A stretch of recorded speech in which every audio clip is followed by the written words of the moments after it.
Welcome to my channel and thank you for watching. In my last video, I revisited what I considered a plausible, realistic nuclear escalation involving multiple theaters. In this one, we looked at the Pacific Theater. If you haven't seen that video, please check the description below. During the scenario, there was a duel between a U.S. carrier strike group and the Chinese ballistic missile, the Dongfeng 21 Delta, the so-called carrier killer missiles. And I wanted to deep dive into that and show a more extensive video on this engagement using command modern operations. Some of the adjustments I made was deploying US satellites as well as early warning radar sites across multiple locations in the South China Sea. I also had the flotilla for the US carrier strike group to include 3 Arleigh Burke Destroyers and a Ticonderoga cruiser. Apologies for the mispronunciation. On the Chinese side, I deployed 10 batteries of the Dongfeng 21 Deltas. Each of those would include 4 launchers for a total of 40 missiles. That's a lot of dongs.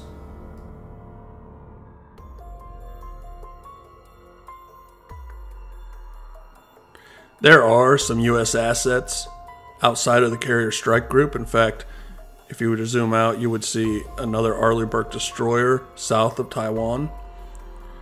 There is also some parameters I set in. One of which is that I set the US side to the highest proficiency setting, and I set China just one below that. So it's still at a very high one, just not quite to the US side. Also, I did set the carrier to auto-detectable because the Chinese side with the radars and other assets were not able to detect it. Now, in real life, of course, there's sea assets, naval assets, air assets.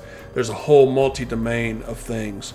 But based on the satellite and the radar sites, they were unable to accurately detect it.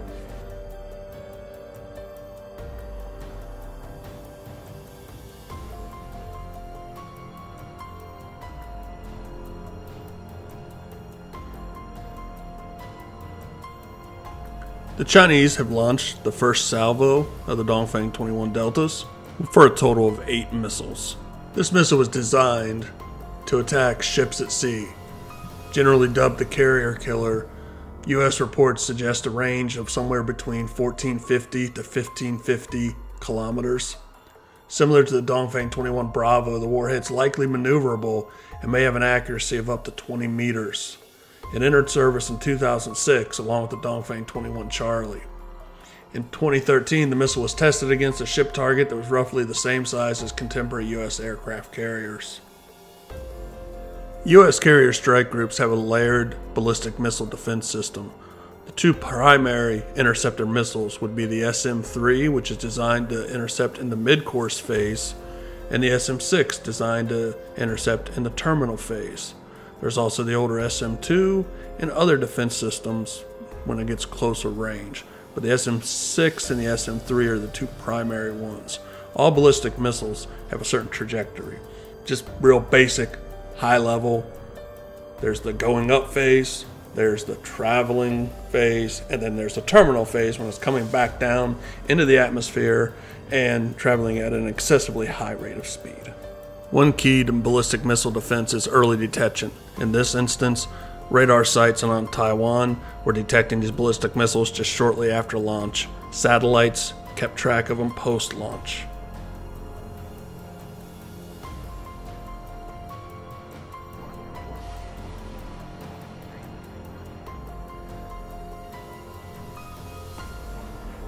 The ballistic missile defense ships are firing the SM-3s, which are the mid-course interceptors, as the first line of defense.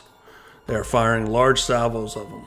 All incoming missiles were successfully intercepted, so no further SM-6s or SM-2s were fired off. This engagement's far from over though. Only 8 missiles have been fired. There's still 32 additional missiles, and they have fired off several of the interceptors. So each further follow-on attack will be harder and harder to intercept. We can see that the Chinese have already fired another salvo of incoming missiles. On a side note, one of my regrets of having moved away from the Lexington, Kentucky area and now living in the Atlanta, Georgia area is that I can no longer go to Panda Cuisine, which is in Lexington. They have phenomenal Szechuan pork intestines. Great if you ever go there. Tons of health code violations, but hey, just adds to the flavor.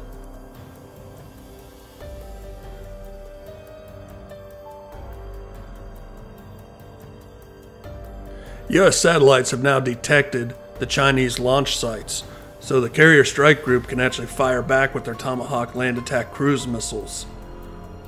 However, cruise missiles take a lot longer to reach their target destination than ballistic missiles do.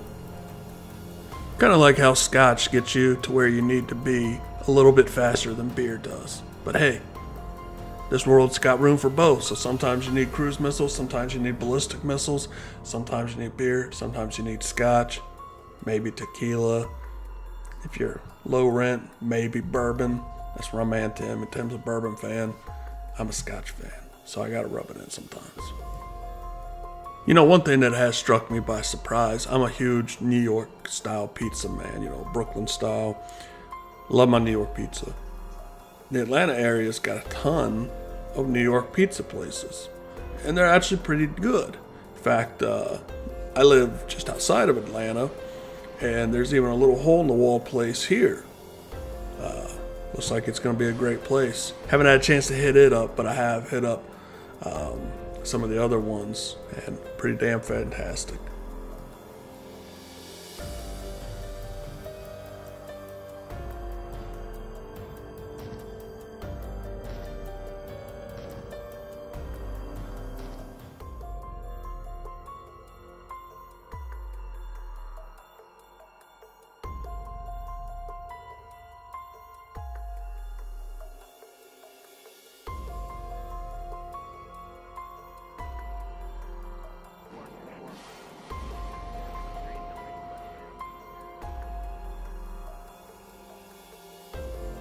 So we see that the ballistic missile defense ships are firing more SM-3 missiles. They are successfully intercepting most of the incoming ones.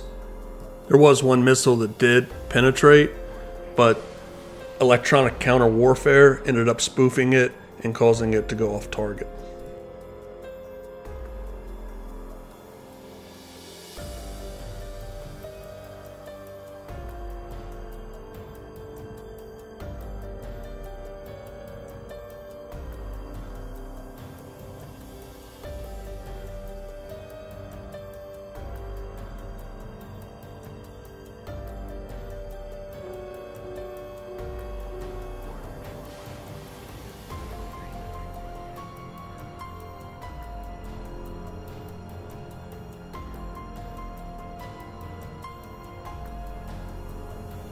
The U.S. ships have fired Tomahawk missiles at the launch sites now.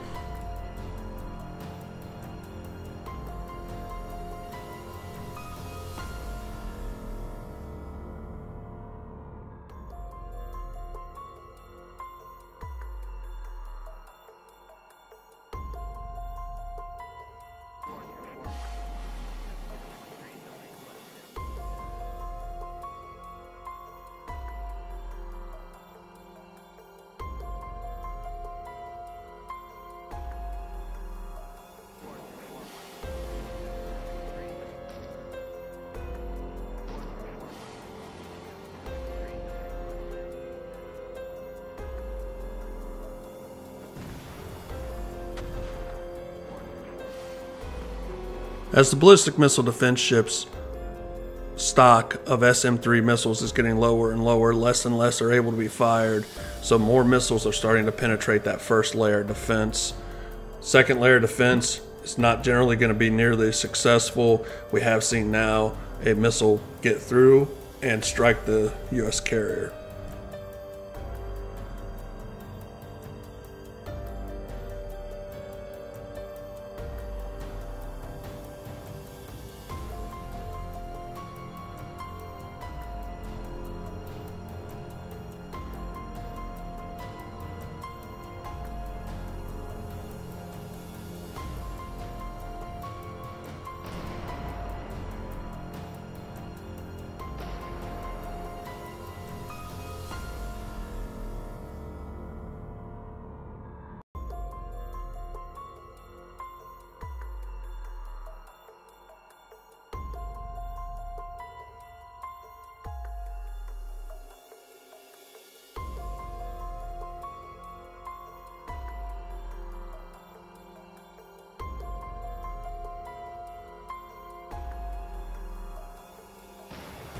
We now have 12 inbound Dongfeng 21 missiles. This is going to really test the ballistic missile defense capabilities at this point, now that most of the SM-3s have been exhausted.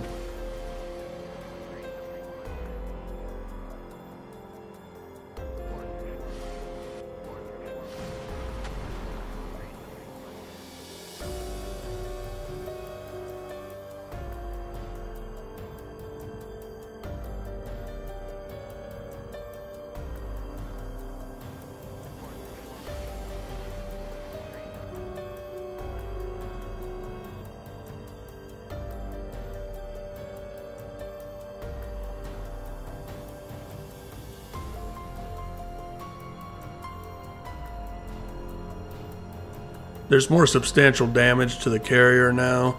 It's still going strong, but it's definitely gotten its nose bloodied.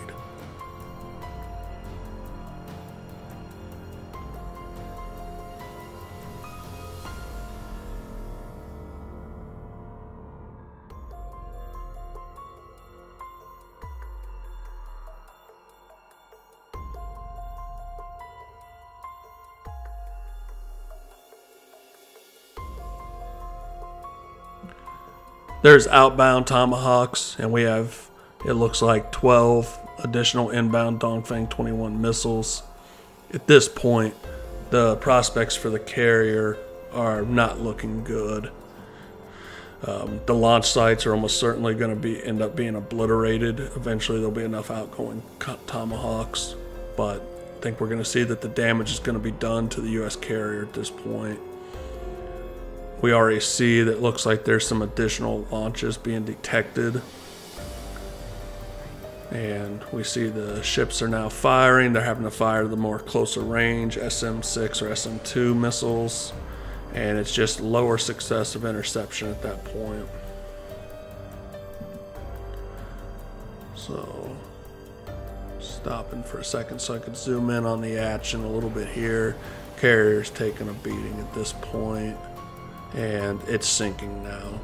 And so ballistic missile defense is a numbers game, and generally it's going to be cheaper, as said, to make the missiles that attack versus making the interceptors that defend. And there's always going to be a vulnerability to any ballistic missile defense system of oversaturation. That's what we kind of saw here. Now, there are some aspects that would have came into play. There could have been air assets, other things that could have potentially tried to target those launch sites maybe a little bit faster. But I really wanted to compare the ballistic missile defense systems versus those launch sites and mitigate some of the other impact. In fact, we see here that one of the nearby Arleigh Burke Destroyers is engaging with Tomahawk missiles. And so we'll see that the site is destroyed in the end. But we've lost a U.S. carrier now, which would be a huge blow to the U.S. morale, ton of loss of lives, and the impact would be fairly devastating, something we haven't seen since like a World War II type of level. So this is part of this larger realistic escalation, so there's other things that are going on there in this scenario. We're going to kind of zoom in and take a look at a couple other things in my next video too. So these next few videos are week 1 in the Pacific with some deep dives in here. So this was the carrier duels.